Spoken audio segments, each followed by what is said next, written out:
خواہشات نفس کی پیروی و غلامی۔ دنیا میں سرداری و برتری کا طالب اصل میں اس چیز کا غلام بن جاتا ہے جس کا وہ طالب ہے۔ وہ بظاہر لوگوں کو آقا و سردار نظر آتا ہے، لیکن حقیقت میں وہ ان سے امید رکھتا ہے اور ڈرتا ہے، انہیں مال و دولت عطا کرتا ہے اور ان کے گناہوں سے چشم پوشی کرتا ہے تاکہ وہ اس کی اطاعت کرے اور اس کی مدد کرے، لہٰذا وہ بظاہر سردار لیکن حقیقت میں غلام ہوا۔ بہرحال دونوں صورتوں میں غیر اللہ کی تابع داری و فرما برداری اختیار کرنی پڑتی ہے۔ ان میں سے ہر ایک دوسرے کا تعاون زمین میں ناحق برتری قائم کرنے کے لیے کرتا ہے۔ ان میں سے ہر ایک بظاہر ایسا سردار ہے جس کی اطاعت کی جاتی ہے، لیکن در حقیقت وہ ان کا اطاعت گزار غلام ہوتا ہے۔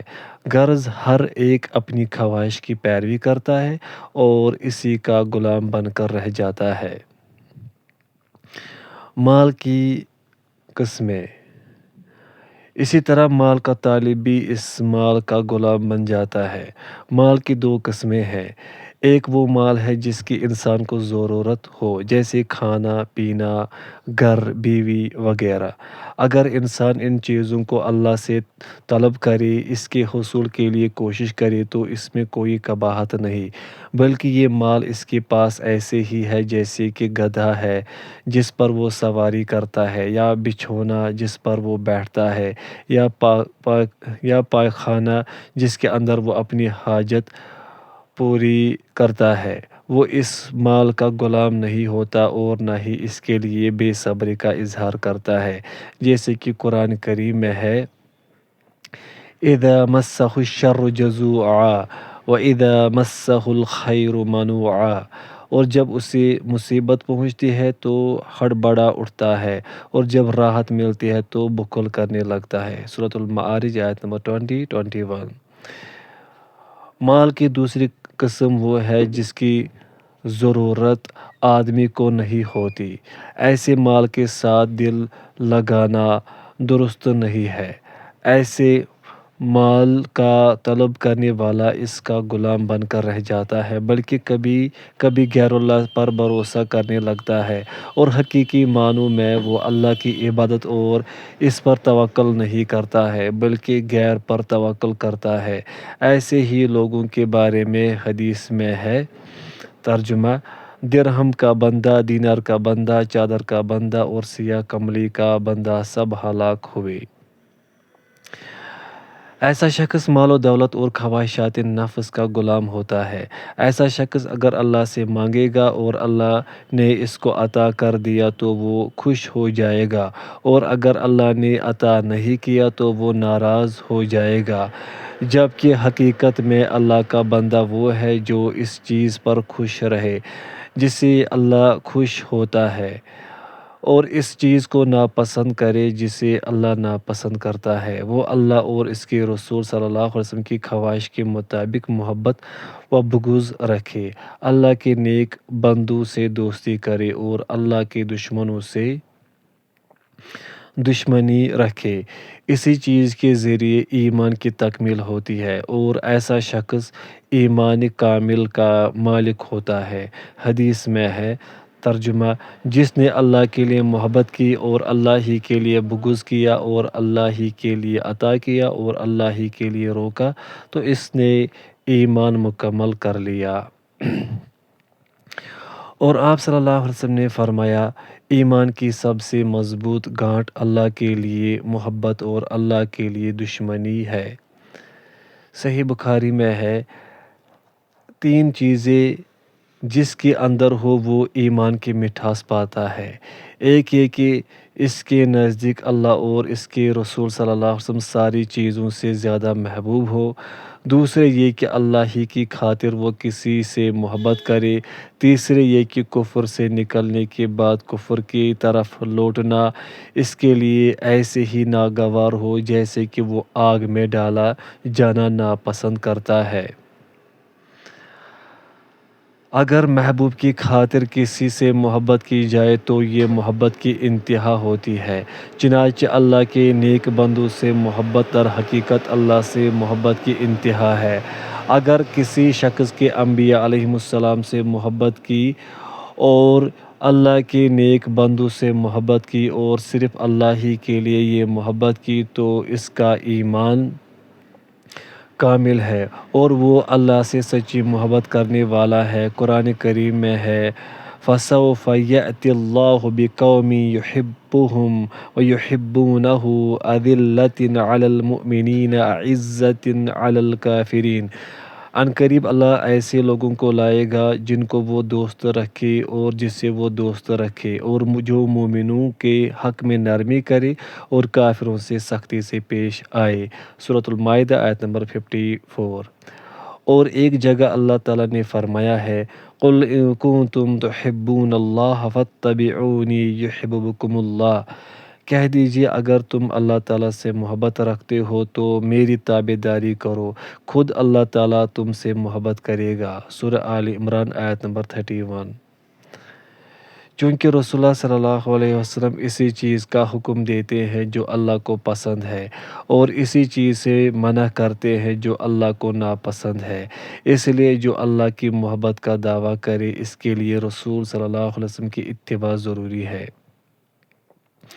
اللہ تعالیٰ نے اپنی محبت کے لیے دو علامتیں بتائی ہیں۔ ایک علامت رسول صلی اللہ علیہ وسلم کی اطاعت ہے اور دوسری علامت اس کے راستے میں جہاد ہے۔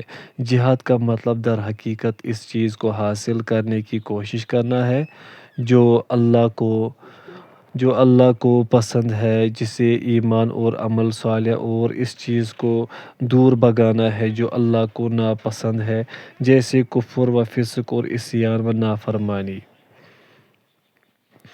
اللہ تعالیٰ نے فرمایا ہے، ترجمہ: آپ کہہ دیجئے کہ اگر تمہارے باپ اور لڑکے اور تمہارے بھائی اور تمہاری بیویاں اور تمہارے کنبے قبیلے اور تمہارے کمائے ہوئے مال اور وہ تجارت جس کی کمی سے تم ڈرتے ہو اور وہ حویلیاں جنہیں تم پسند کرتے ہو، اگر یہ تمہیں اللہ سے اور اس کے رسول صلی اللہ علیہ وسلم سے اور اس کی راہ میں جہاد سے بھی زیادہ عزیز ہے تو تم انتظار کرو کہ اللہ تعالیٰ عذاب لے آئے۔ سورۃ التوبہ آیت نمبر 24۔ اور رسول اللہ صلی اللہ علیہ وسلم نے فرمایا، اس ذات کی قسم جس کے قبضے میں میری جان ہے، تم میں سے کوئی شخص اس وقت تک مومن نہیں ہو سکتا جب تک کہ میں اس کے نزدیک اس کے لڑکے، اس کے باپ اور سارے لوگوں سے زیادہ محبوب نہ ہو جاؤں۔ ایک دوسری حدیث میں ہے حضرت عمر رضی اللہ عنہ بن خطاب نے رسول اللہ صلی اللہ علیہ وسلم سے کہا کہ اے اللہ کے رسول صلی اللہ علیہ وسلم، آپ میرے نزدیک ہر چیز سے زیادہ محبوب ہیں سوائے میری جان کے۔ تو آپ صلی اللہ علیہ وسلم نے فرمایا، نہیں اے عمر، یہاں تک کہ میں تمہارے نزدیک جان سے بھی زیادہ محبوب نہ ہو جاؤں۔ تو حضرت عمر رضی اللہ عنہ نے کہا کہ اللہ کی قسم، آپ میرے نزدیک میری جان سے بھی زیادہ عزیز ہیں۔ تو آپ صلی اللہ علیہ وسلم نے فرمایا، اے عمر رضی اللہ عنہ، اب تم مومن ہوئے۔ محبوب سے محبت اسی صورت میں ہو سکتی ہے جب اس چیز سے محبت کی جائے جو اسے پسند ہو اور اس چیز سے بغض رکھا جائے جو اسے ناپسند ہو۔ اور اللہ تعالیٰ کو ایمان و تقوی پسند ہے اور کفر و نافرمانی اور فسق و فجور ناپسند ہے۔ یہ چیز معلوم ہے کہ محبت دل کے ارادہ کو حرکت دیتی ہے، تو جس قدر دل میں محبت زیادہ ہوگی اسی مقدار سے اچھے کام کرنے کا دل طلبگار ہوگا اور آدمی اس کے حصول کے لیے پختہ ارادہ کرے گا، اور اگر اس کا حاصل کر لے گا تو بہتر ہے، لیکن اگر حاصل نہ بھی کر سکا بلکہ صرف کوشش کی پھر بھی اس کو ثواب لے گا، جیسے کہ رسول اللہ صلی اللہ علیہ وسلم نے فرمایا۔ جس شخص نے کسی ہدایت کی طرف دعوت دی تو اسے اتنا ہی ثواب ملے گا جتنا اتباع کرنے والے کو، بغیر اس کے اجر میں کچھ کم کیے، اور جس نے کسی گمراہی کی طرف دعوت دی اسے اتنا ہی گناہ ملے گا جتنا کہ اتباع کرنے والے کو بغیر اس کے گناہ میں سے کچھ کم کیے۔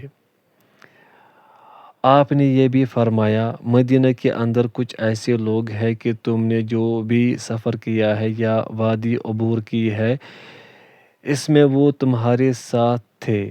لوگوں نے کہا کہ وہ تو مدینہ میں بیٹھے ہوئے تھے۔ آپ صلی اللہ علیہ وسلم نے فرمایا کہ وہ مدینہ میں تھے لیکن حضور نے ان کو روک رکھا تھا۔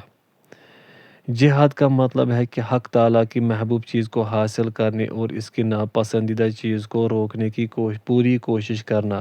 اگر جہاد پر قدرت رکھنے کے باوجود آدمی جہاد کو ترک کر دے تو یہ اس کے دل میں اللہ اور اس کے رسول سے محبت کی کمزوری کی دلیل ہے۔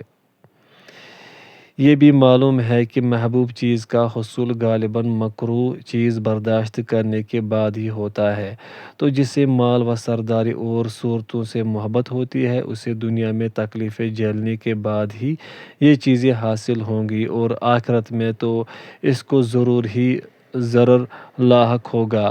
اگر اللہ اور اس کے رسول صلی اللہ علیہ وسلم سے محبت کرنے والے اس کے راستے میں تکلیف برداشت نہ کرے تو غیر اللہ سے جو محبت کرتے ہیں وہ یہ سمجھیں گے کہ اس کی محبت اللہ کے لیے کمزور ہے، جبکہ یہ معلوم ہے کہ مومن اللہ سے سب سے زیادہ محبت کرنے والا ہے۔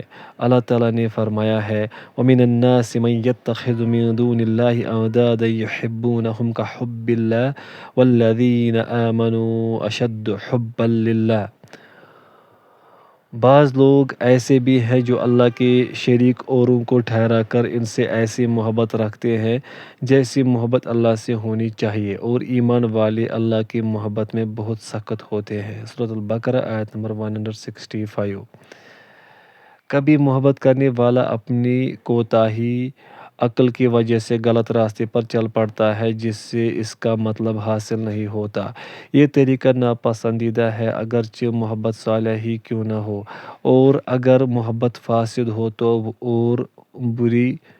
اور بھی برا ہے، جیسے کہ دولت و سرداری کے طلبگار ایسی چیزوں سے محبت کرتے ہیں جو ان کو نقصان پہنچا کر ہی رہے گی اور ان کا مقصد بھی حاصل نہیں ہوگا۔ لہٰذا محبت کرنے والے کو صحیح راستہ اختیار کرنا چاہیے جو عقل سلیم کے مطابق ہو اور جس سے مقصد بھی حاصل ہو۔ اس وضاحت کے بعد میں کہوں گا کہ جس قدر دل میں محبت بڑھے گی اسی قدر بندگی کا جذبہ بھی پیدا ہوگا، اور جتنا یہ جذبہ بڑھے گا انسان اس کو دوسروں پر ترجیح دے گا۔ آدمی کا دل دو طریقوں سے اللہ کا محتاج ہے، ایک یہ کہ وہ اللہ کی عبادت کرے جس کے لیے پیدا کیا گیا ہے، دوسری یہ کہ اسی سے مدد مانگے اور اسی پر بھروسہ کرے جو کہ عبادت کے اسباب میں سے ہے۔ لہٰذا آدمی کا دل اسی وقت مطمئن و خوش ہوگا جب وہ اللہ کی عبادت کرے گا، اور صحیح معنوں میں عبادت اسی وقت ممکن ہے جب اللہ کی مدد حاصل ہو، جیسے قرآن کریم میں ہے، إِيَّاكَ نَعْبُدُ وَإِيَّاكَ نَسْتَعِينُ۔ اے اللہ ہم تیری ہی عبادت کرتے ہیں اور تجھ ہی سے مدد مانگتے ہیں۔ اور اگر آدمی کے دل کو دنیا کی ساری من چاہی اشیاء حاصل ہو جائے لیکن اللہ کی عبادت حاصل نہ ہو تو اسے محض حسرت و تکلیف ہی حاصل ہوگی، وہ دنیا کے غموں سے چھٹکارا نہیں پا سکتا۔ بندے کا مقصود صرف اللہ کی محبت ہونی چاہیے اور اسی کی خاطر دوسروں سے محبت کرنی چاہیے، اور اگر یہ چیز اسے حاصل نہیں ہوتی تو گویا کہ لا الہ الا اللہ کا مطلب اسے حاصل نہیں ہوا اور نہ ہی توحید پر اس کا ایمان مکمل ہوا، بلکہ اس کے لیے سوائے حسرت و ندامت کی کچھ نہیں۔ اور اگر وہ اس مقصد کو حاصل کرنے کی کوشش کرے لیکن اللہ سے مدد طلب نہ کرے، اس پر بھروسہ نہ کرے، اس کی طرف رجوع نہ کرے تو اس کا مطلب و مقصود حاصل نہیں ہو سکتا، کیونکہ ہر چیز اللہ کی مرضی ہی سے حاصل ہوگی۔ وہی معبود و مسئول ہے، وہی توفیق دینے والا ہے، اسی سے مدد طلب کرنا ضروری ہے۔ اس کے سوا کوئی حقیقی معبود نہیں اور نہ ہی اس کے سوا کوئی رب ہے۔ اللہ کی بندگی انہیں دونوں چیزوں سے مکمل ہوتی ہے، اور اگر آدمی غیر اللہ سے محبت کرے، غیر اللہ کی طرف رجوع کرے اور غیر اللہ سے مدد مانگے تو وہ اس کا غلام بن جاتا ہے۔ جس سے محبت کرتا ہے اور اس سے مدد کی امید کرتا ہے، اس کے برعکس اگر اللہ سے محبت کرے، اللہ سے مدد مانگے، اسی کی طرف رجوع کرے تو اس کی بندگی مکمل ہوتی ہے، اس کا ایمان پختہ ہوتا ہے۔ ایسا شخص جب کائنات کا مشاہدہ کرتا ہے تو اللہ ہی کو خالق و مالک اور مدبر و معبود پاتا ہے اور اسی کے سامنے اپنی عبدیت کا اظہار کرتا ہے۔ اور اس معاملے میں لوگوں نے بہت سارے طریقے اختیار کر رکھے ہیں جن کی تعداد کو اللہ کے سوا کوئی نہیں گن سکتا۔ ان سب سے صحیح اور کامل اور افضل اور اعلیٰ طریقہ یہ ہے کہ آدمی اپنے آپ کو صرف اللہ کے حوالے کر دے، اس کا بندہ بن کر رہے، اس کے ساتھ کسی دوسرے کو معین و مددگار نہ بنائے، اس کے سامنے جھکنے میں کسی قسم کا تکبر نہ کرے، کیونکہ تکبر ایمان کے منافی ہے، جیسا کہ حدیث میں ہے۔ جنت میں وہ شخص داخل نہیں ہوگا جس کے دل میں ذرہ برابر بھی تکبر ہے، جیسے کہ جہنم میں وہ شخص ہمیشہ نہیں رہے گا جس کے دل میں ذرہ برابر بھی ایمان ہے۔ ایک دوسری حدیث میں ہے کہ اللہ تعالیٰ نے فرمایا ہے، بڑائی میری ازار ہے اور تکبر میری چادر ہے، پس جو شخص ان میں سے کوئی بھی چیز مجھ سے لینے کی کوشش کرے گا میں اس کو عذاب دوں گا۔ عظمت و تکبر چونکہ اللہ ہی کی زیبا ہے، اسی لیے صفا و مروہ پر نماز، اذان، عید وغیرہ میں اللہ اکبر ہی کی صدا بلند کی جاتی ہے، اور سواری پر سوار ہوتے وقت اور اونچی جگہ پر چڑھتے وقت بھی اللہ اکبر ہی کہا جاتا ہے، اور تکبیر کے زور سے ہی آگ بجھائی جاتی ہے، چاہے وہ کتنی پھیل چکی ہو، اور اذان سن کر شیطان بھاگ جاتا ہے۔ اللہ تعالیٰ نے فرمایا ہے، وَقَالَ رَبُّكُمُ ادْعُونِي أَسْتَجِبْ لَكُمْ إِنَّ الَّذِينَ يَسْتَكْبِرُونَ عَنْ عِبَادَتِي سَيَدْخُلُونَ جَهَنَّمَ دَاخِرِينَ۔ اور تمہارے پروردگار نے ارشاد فرمایا ہے کہ تم مجھ سے دعا کرو، میں تمہاری دعا قبول کروں گا۔ جو لوگ میری عبادت سے ازراہ تکبر اعراض کرتے ہیں، عنقریب جہنم میں ذلیل ہو کر داخل ہوں گے۔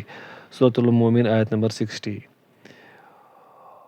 اور جو شخص اللہ کی عبادت سے تکبر کرے گا وہ اللہ کے علاوہ کی پرستش کرے گا، کیونکہ انسان حساس ہے، اس کے دل میں جو ارادہ اٹھتا ہے اسی کے مطابق وہ حرکت کرتا ہے۔ رسول اللہ صلی اللہ علیہ وسلم نے فرمایا، سب سے سچا نام حارث اور حمام ہے۔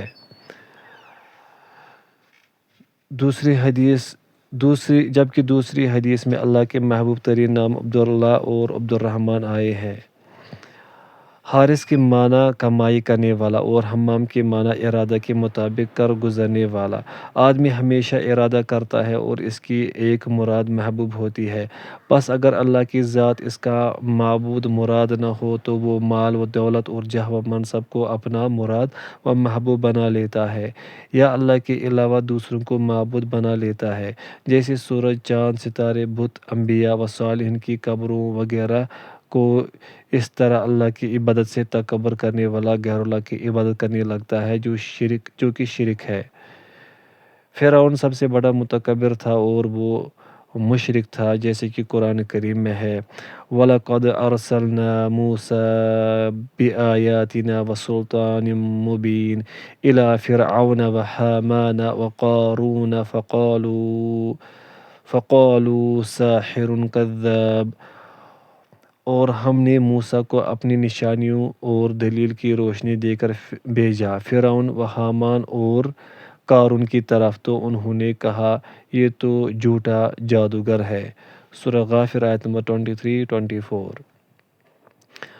اللہ تعالیٰ نے فرمایا، وَقَارُونَ وَفِرْعَوْنَ وَحَامَانَ وَلَقَدْ جَاءَهُم مُّوسَىٰ بِالْبَيِّنَاتِ فَاسْتَكْبَرُوا فِي الْأَرْضِ وَمَا كَانُوا سَابِقِينَ۔ اور قارون اور فرعون اور حامان کے پاس موسیٰ کھلے کھلے معجزے لے کر آئے تھے، پھر بھی انہوں نے زمین میں تکبر کیا، لیکن ہم سے آگے بڑھنے والے نہ ہو سکے۔ سورۃ العنکبوت آیت نمبر 39۔ اور اللہ تعالیٰ نے فرمایا ہے، ان فرعون علا فی الارض وجعل اہلها شیعا یستضعف طائفۃ منہم یذبح ابناءہم ویستحیی نساءہم۔ یقیناً فرعون نے زمین میں سرکشی کر رکھی تھی اور وہاں کے لوگوں کو گروہ گروہ بنا رکھا تھا، اور ان میں سے ایک فرقہ کو کمزور کر رکھا تھا اور ان کے لڑکوں کو ذبح کر ڈالتا تھا اور ان کی لڑکیوں کو زندہ چھوڑ دیتا تھا۔ سورۃ القصص آیت نمبر 4۔ اور اللہ تعالیٰ نے فرمایا ہے، وَجَحَدُوا بِهَا وَاسْتَيْقَنَتْهَا أَنفُسُهُمْ ظُلْمًا وَعُلُوًّا فَانظُرْ كَيْفَ كَانَ عَاقِبَةُ الْمُفْسِدِينَ۔ انہوں نے انکار کر دیا حالانکہ ان کے دل یقین کر چکے تھے، صرف ظلم اور تکبر کی بنا پر، پس دیکھ لیجئے کہ ان فتنہ پرداز لوگوں کا انجام کیسا کچھ ہوا۔ سورۃ النمل آیت نمبر 14۔ اور فرعون کے مشرک ہونے کی دلیل قرآن کریم کی یہ آیت ہے، وَقَالَ الْمَلَأُ مِنْ قَوْمِ فِرْعَوْنَ أَتَذَرُ مُوسَىٰ وَقَوْمَهُ لِيُفْسِدُوا فِي الْأَرْضِ وَيَذَرَكَ وَآلِهَتَكَ۔ اور قوم فرعون کے سرداروں نے کہا کہ کیا آپ موسیٰ اور ان کی قوم کو یوں ہی رہنے دیں گے کہ وہ ملک میں فساد کرتے پھرے اور وہ آپ کو اور آپ کے معبودوں کو ترک کیے رہے۔ سورۃ الاعراف آیت نمبر 127۔ بلکہ احوال تو یہ بتاتے ہیں کہ جو شخص جتنا زیادہ اللہ کی عبادت سے تکبر کرتا ہے اتنا ہی بڑا وہ مشرک ہوتا ہے، کیونکہ اللہ سے تکبر اختیار کرنے کی صورت میں اس کو اپنے امراء و محبوب کی ضرورت ہوتی ہے، جس کا وہ غلام بن جاتا ہے اور پرستش کی حد تک اس کو حاصل کرنے کی کوشش کرتا ہے، اور دل تمام مخلوقات سے بے نیاز اسی وقت ہوگا جب کہ وہ صرف اللہ کو اپنا آقا مان لے، اسی کی عبادت کرے، اسی سے مدد مانگے، اسی پر بھروسہ کرے، وہی چیز پسند کرے جسے اللہ پسند کرتا ہے اور وہی چیز ناپسند کرے جسے اللہ ناپسند کرتا ہے، دوستی اسی سے کرے جس سے اللہ دوستی کرتا ہے، اور دشمنی بھی اسی سے کرے جس سے اللہ دشمنی کرتا ہے۔ کسی کو دے تو اللہ کی خاطر دے اور کسی کو نہ دے تو اللہ کی خاطر نہ دے، لہٰذا آدمی جتنا اپنے دین کو اللہ کے لیے خالص بنائے گا اتنا ہی اس کی ابدیت مکمل ہوگی اور مخلوق سے اس کی بے نیازی بڑھے گی اور اس شرک و کبر سے بچا رہے گا جس میں یہود و نصارہ پھنسے ہوئے تھے۔ چنانچہ نصارہ پر شرک غالب تھا اور یہود پر کبر غالب تھا، جیسے کہ قرآن کریم میں نصارہ کے بارے میں اللہ نے فرمایا ہے، اتخذوا احبارهم ورهبانهم اربابا من دون الله والمسيح ابن مريم وما امروا الا ليعبدوا الها واحدا لا اله الا هو سبحانه عما يشركون۔ ان لوگوں نے اللہ کو چھوڑ کر اپنی عالموں اور درویشوں کو رب بنا لیا ہے اور مریم کے بیٹے مسیح کو، حالانکہ انہیں صرف ایک اکیلے اللہ ہی کی عبادت کرنے کا حکم دیا گیا تھا، جس کے سوا کوئی معبود نہیں، وہ پاک ہے ان کی شریک مقرر کرنے سے۔ سورۃ توبہ آیت نمبر 31۔ اور یہود کے بارے میں اللہ نے فرمایا، أَفَكُلَّمَا جَاءَكُمْ رَسُولٌ بِمَا لَا تَحْوَىٰ أَنفُسُكُمُ اسْتَكْبَرْتُمْ فَفَرِيقًا كَذَّبْتُمْ وَفَرِيقًا تَقْتُلُونَ۔ لیکن جب کبھی تمہارے پاس رسول وہ چیز لائے جو تمہاری طبیعتوں کے خلاف تھی تو تم نے جھٹ سے تکبر کیا، پس بعض کو تو جھٹلا دیا اور بعض کو قتل بھی کر ڈالا۔ سورۃ البقرہ آیت نمبر 87۔